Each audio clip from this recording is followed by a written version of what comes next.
Olá, queridos e amados irmãos, que a paz e a alegria do Senhor ressuscitado esteja e permaneça em vossos corações. Sejam todos muito bem-vindos a mais um encontro com a Palavra de Deus através desse nosso canal do YouTube. E que bom poder ter a sua companhia, nos acompanhando a cada vídeo e se alimentando também da Sagrada Escritura, a Palavra de Deus.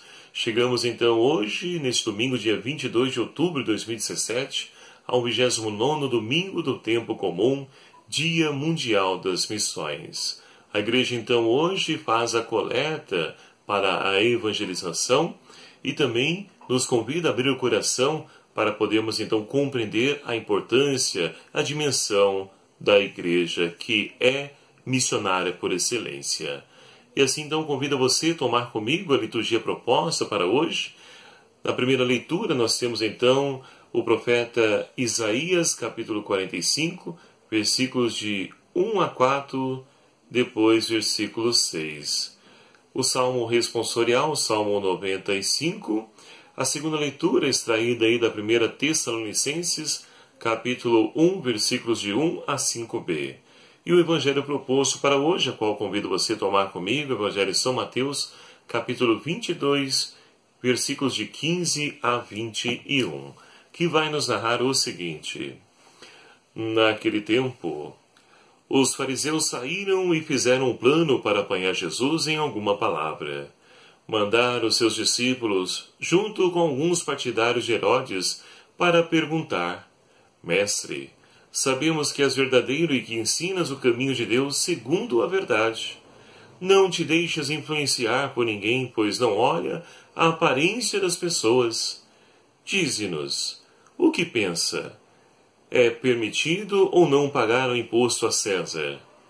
Jesus percebeu-lhes a maldade e disse: Hipócritas, por que me armais uma cilada? Mostrai-me a moeda do imposto. Apresentaram-lhe a moeda. De quem é esta figura em inscrição? Perguntou ele.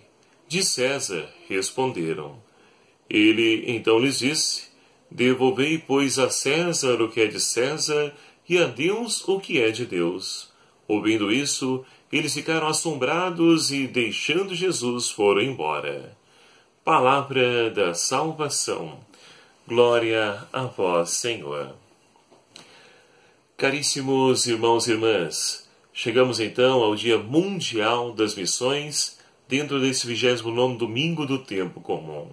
Estamos então caminhando no nosso ano litúrgico, caminhando para o seu término, que se dará então dentro em breve com a festa de Cristo Rei.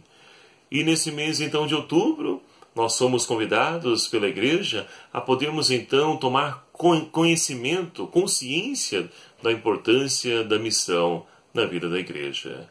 E a mensagem mundial do Papa para esse Dia das Missões vai nos falar justamente dessa mesma realidade. Celebrar, então, o mês das missões é despertar a igreja para a consciência de que ela, na sua essência, é missionária. E assim, então, nós somos convidados a assumir esse protagonismo de evangelizadores, discípulos missionários do Senhor. Porque, meus queridos e amados irmãos, a igreja, como dizia, ela é missionária. Porque senão ela, e é isso, melhor dizendo, que diferencia a igreja das ONGs. Porque se nós não assumirmos de fato essa missão de levar a boa nova, de levar Jesus Cristo aos corações, nós seremos apenas uma obra beneficente, uma obra que então ajuda as pessoas, como várias ONGs que nós conhecemos, sem desprezar o trabalho, desmerecer o trabalho de nenhuma delas. Mas a igreja é diferente, porque a igreja é portadora de uma verdade e ela é conduzida pelo Espírito Santo. É ele que é o nosso dínamo, ou seja, a nossa força, que nos impulsiona, que nos leva a poder sair de nós mesmos. E é isso que o Papa Francisco tem nos ensinado, uma igreja em saída. É isso então que nós devemos de fato viver e colocar em prática. Tanto as nossas comunidades, mas também cada uma das nossas pastorais. É preciso ir ao encontro do povo sofredor, para que assim possamos levar a ele esperança, consolo e principalmente a paz, que é fruto da justiça. E assim então podemos caminhar nas leituras de hoje e compreender a grande riqueza reservada para nós esse dia de hoje. A primeira leitura extraída para nós aí do profeta Isaías, capítulo 45, como dizia no início, nos fala de um rei, Ciro. Ciro é um rei pagão que, segundo o profeta Isaías, foi ungido por Deus para uma missão. Ora, uma pessoa pagã ungida por Deus para a missão?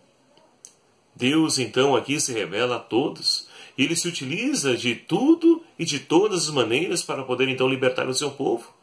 E foi assim então que Ciro, que vinha então conquistando as cidades, foi ali então ungido por Deus para poder então assumir a missão de invadir a Babilônia e poder assim então posteriormente proporcionar o retorno do povo de Deus para Jerusalém. E ali então reconstruir o templo, reconstruir a sua vida. E aí a grande dúvida que fica, o questionamento, é justamente acerca do que Ciro é um rei pagão, que então ali cultua o deus, minúsculo aqui, Marduk. E assim então fica a grande questão. Ora, é o deus de Ciro, o deus pagão de Ciro que está então libertando o povo, ou é o Javé, Deus de Israel? E aqui então, queridos amados irmãos, Deus mostra para nós que Ele pode perfeitamente se utilizar das mais variadas formas para poder então nos trazer libertação, para poder cumprir as suas promessas. Deus então permeia todos os viés da nossa história, para poder então ali nos oferecer vida e vida em plenitude. E aí então, continua o profeta dizendo, por que Deus então fez isso? Diante da promessa que ele fez então ali a Abraão, Isaque e Jacó. Então, meus queridos amados irmãos, Deus é fiel. E Ele então cumpre as suas promessas. E é preciso, de fato, também nós que passamos por dificuldades e muitas vezes também caímos na tentação de achar que Deus está demorando em agir na nossa vida. É preciso, de fato, sofrer as memórias do Senhor, como nos diz o salmista, e deixar que Deus, no momento oportuno, Ele possa agir na nossa vida, realizando, enfim, as suas promessas na vida de cada um de nós. E assim como o salmista de hoje, nós podemos também fazer essa mesma experiência. Ó família das nações, dai ao Senhor poder e glória. A glória que é devida a Deus, e não aos deuses que a sociedade vai constituindo, mas dar glória ao Deus verdadeiro, que é o Pai de Jesus Cristo e o nosso querido Pai. E assim então poderemos, com o nosso testemunho, a nossa vida, dar testemunho e glorificar esse Deus, assim como Jesus fez. Jesus, na obediência, ele então pôde de fato ali glorificar ao Pai com a sua vida. E que nós podemos então fazer o mesmo, somos chamados a percorrer esse mesmo itinerário na nossa caminhada de fé. A segunda leitura de hoje, queridos amados irmãos, extraída ali da carta aos Tessalonicenses, nós temos então um grande hino de ação de graça, é o início da carta aos Tessalonicenses, onde então Paulo dá glórias, dá graças a Deus pela comunidade da Tessalônica, que é uma comunidade onde Paulo então teve a oportunidade de poder evangelizar, mas por pouco tempo. Passou apenas ali 3 meses evangelizando, muito pouco tempo, e teve que sair então às pressas, porque os judeus começaram a persegui-lo.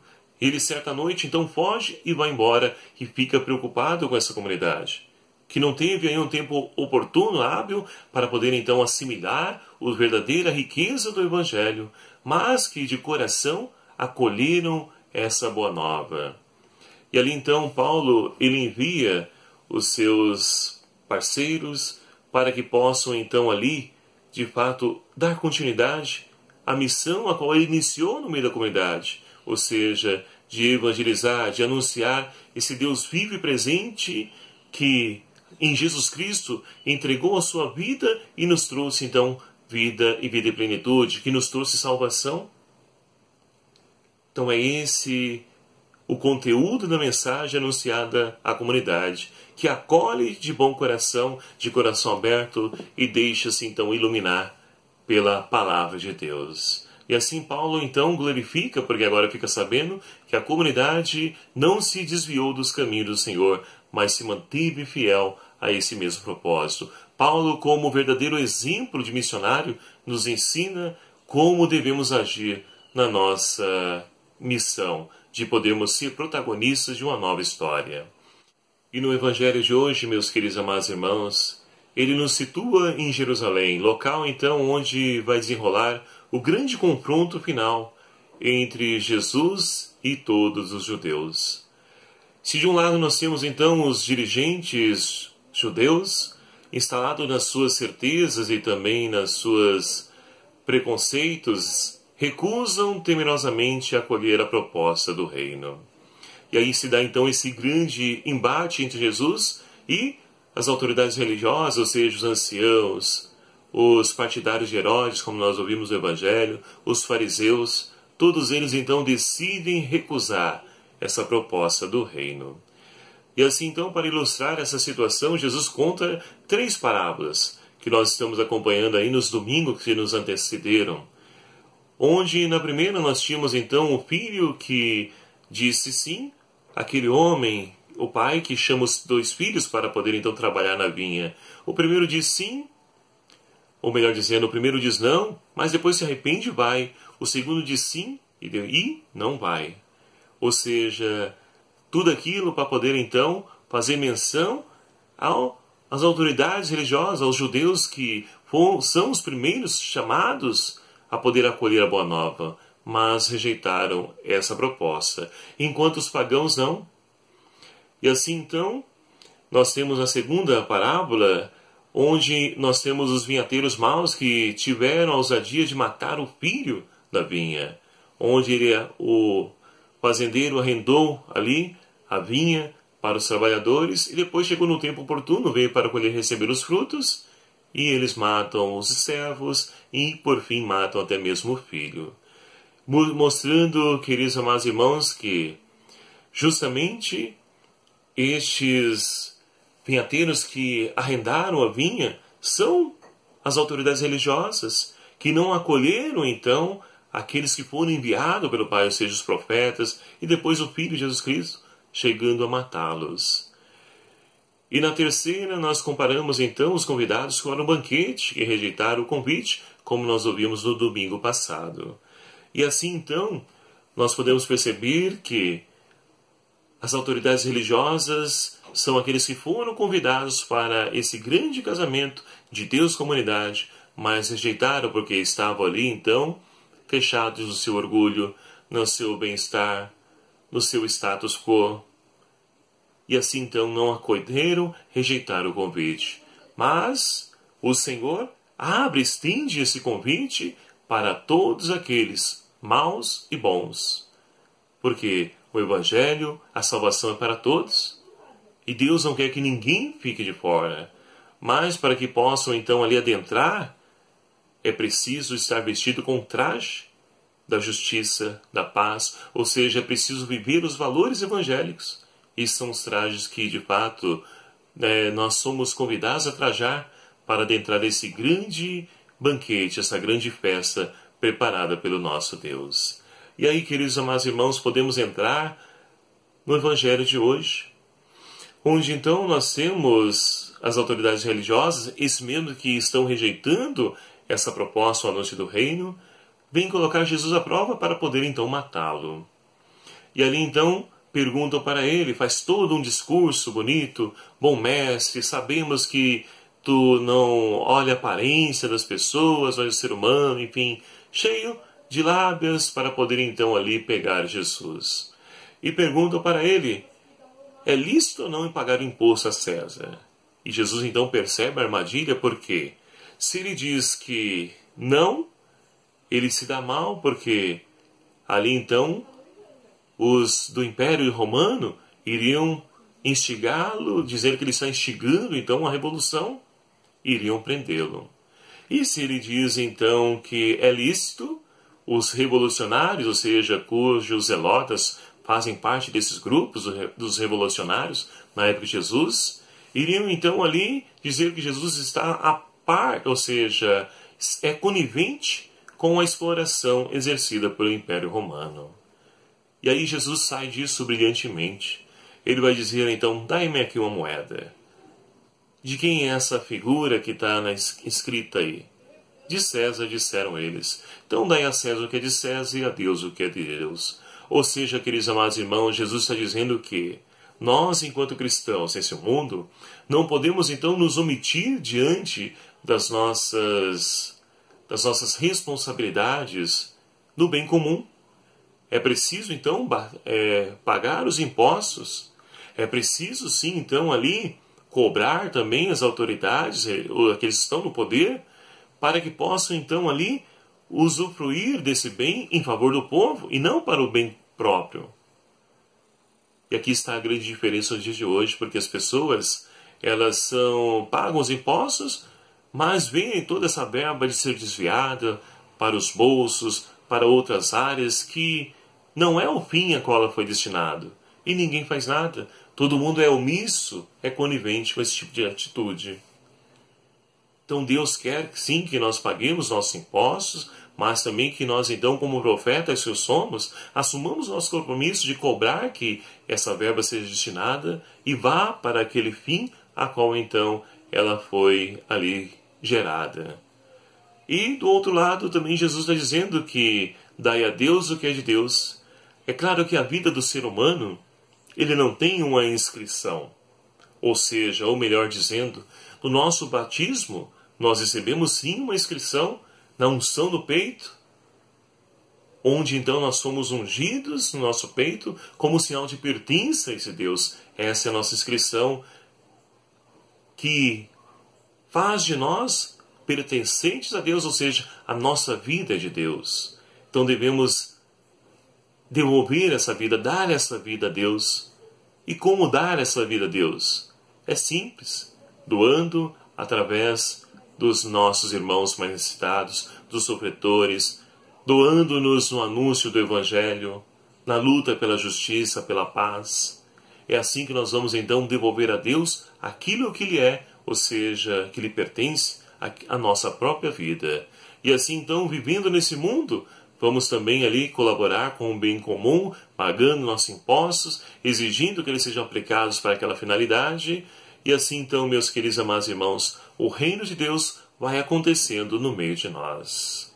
Portanto, meus queridos amados irmãos, peçamos ao Senhor que nos dê a graça de poder então enxergar a sua ação em nossa vida, mesmo diante das aparentes demoras, dos nossos angústias, sofrimentos, que nós possamos confiar em Deus, que no momento oportuno Ele virá em nosso socorro, assim como libertou o povo da opressão de Nabucodonosor, pôde então de fato ali dar a liberdade ao povo, através de Ciro, um rei pagão.